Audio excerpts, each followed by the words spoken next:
NIM 2314062364, kelas B14, mata kuliah Inovasi Pembelajaran IPS SD, dosen pengampu Eliana Yunita Seran MPD. Welcome Project Inovasi, let's go! Project Inovasi Pembelajaran IPS SD yang saya ambil pada kelas 5, bab 3 Aku dan Sekitarku. Topik interaksi sosial dan dampaknya terhadap lingkungan.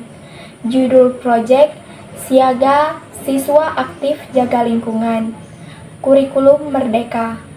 Project pembelajaran berbasis aksi nyata, di mana siswa diajak untuk mengamati, mencatat, dan terlibat langsung dalam bentuk interaksi sosial yang berdampak pada lingkungan di sekitar mereka. Proyek ini menggabungkan observasi, dokumentasi, dan aksi sederhana untuk melatih kepedulian sosial dan lingkungan. Jenis inovasinya ada strategi, media, dan metode. Strategi yang saya gunakan adalah service learning atau pembelajaran berbasis aksi sosial. Media yang saya gunakan adalah video aksi nyata, foto, dan animasi. Dan metode yang saya gunakan adalah observasi langsung dan diskusi. Alasan pemilihan strategi, metode, dan media pembelajaran. Yang pertama, strategi service learning atau pembelajaran berbasis aksi sosial. Saya memilih strategi service learning karena strategi ini menggabungkan proses pembelajaran dengan keterlibatan langsung dalam aksi sosial di lingkungan sekitar. Strategi ini bertujuan untuk menumbuhkan kepedulian sosial dan tanggung jawab siswa sebagai bagian dari masyarakat, mengembangkan keterampilan kolaboratif, komunikasi, dan refleksi diri, dan memberikan makna nyata terhadap materi pelajaran melalui pengalaman langsung. Dengan strategi ini, siswa tidak hanya memperoleh pengetahuan, tetapi juga mengalami sendiri bagaimana penerapan nilai-nilai sosial seperti gotong royong, empati, dan peduli terhadap sesama. Yang kedua, metode observasi langsung dan diskusi. Metode observasi langsung dipilih agar siswa dapat melihat dan merasakan langsung situasi nyata yang relevan dengan topik pembelajaran. Hal ini membuat pembelajaran lebih kontekstual dan membangun pemahaman yang lebih mendalam. Metode diskusi digunakan untuk menampung dan mengembangkan hasil observasi siswa secara bersama-sama. Berdiskusi juga bermanfaat untuk melatih siswa dalam mengemukakan pendapat, mendorong kemampuan berpikir kritis dan argumentatif, dan membangun kerjasama dan toleransi antar siswa. Yang ketiga, media video aksi nyata, foto, dan animasi. Media yang saya gunakan adalah video aksi nyata untuk menampilkan dokumentasi kegiatan siswa saat melakukan aksi sosial secara langsung. Foto untuk menangkap momen penting dalam kegiatan yang bisa dijadikan bahan presentasi atau refleksi. Animasi digunakan untuk menyampaikan konsep atau pesan pembelajaran dengan cara yang lebih menarik, ringan, dan mudah dipahami oleh siswa, terutama pada tahap pengenalan materi. Pemilihan media didasarkan pada pertimbangan bahwa media visual sangat membantu pemahaman siswa, meningkatkan motivasi belajar, dan mempermudah proses refleksi terhadap kegiatan yang telah dilakukan.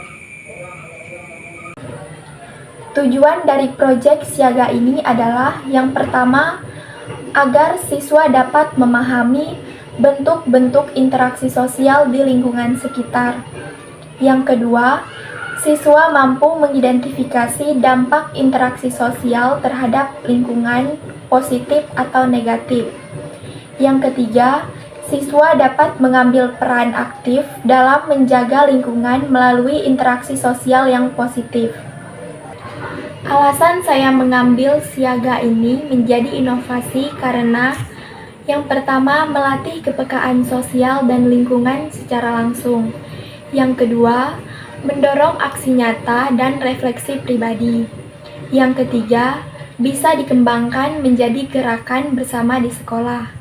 Yang keempat, sederhana, murah, tapi berdampak besar. Nah, sekarang kita akan melanjutkan pembahasan pada proyek inovasi.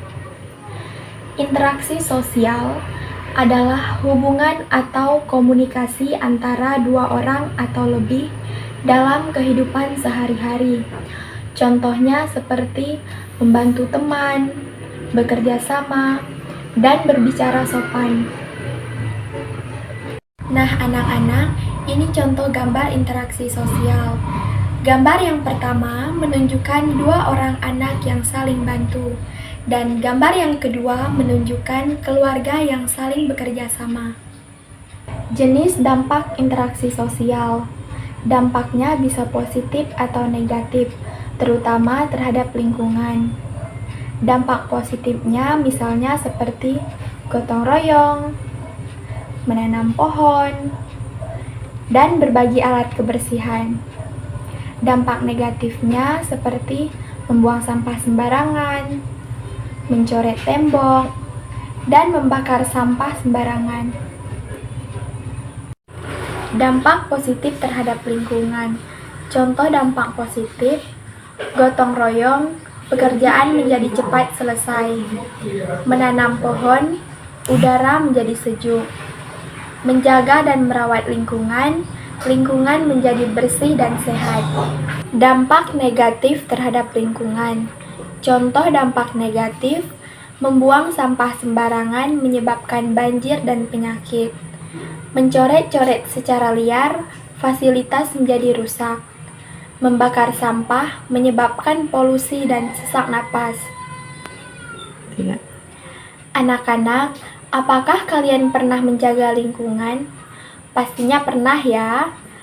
Apa yang kalian lakukan untuk menjaga lingkungan di sekitar? Ya, contohnya seperti membuang sampah pada tempatnya ya. Anak-anak, ini contoh interaksi sosial yang berdampak langsung pada lingkungan. Ayo kita jaga lingkungan.